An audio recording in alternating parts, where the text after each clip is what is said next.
নমস্কার, সবাই কেমন আছেন? আশা করি সবাই ভালো আছেন। আজকে দুপুরে আমাদের মেনু দেখা যাক কি হচ্ছে। চলুন, এই সাদা ভাত, এই হয়েছে ভাজা, 3 রকম ভাজা রয়েছে, করলা ভাজা, ঢেঁড়স ভাজা, বেগুন ভাজা। আচ্ছা, এটাতে হয়েছে পনির। আর যেহেতু শনিবার, নিরামিষ সব কিছু, সেই জন্য বাড়ির তৈরি পনির।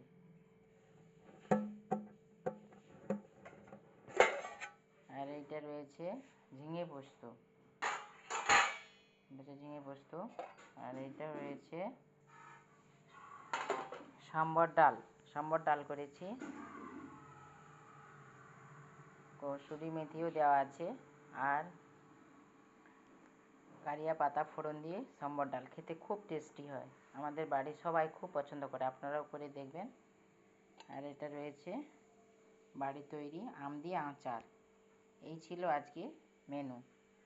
কেমন হয়েছে কমেন্ট করবেন, ভালো লাগলে সাবস্ক্রাইব করবেন। ভালো থাকবেন, সুস্থ থাকবেন। কথা হবে পরের ভিডিওতে। ভিডিওটা এখানে শেষ করছি।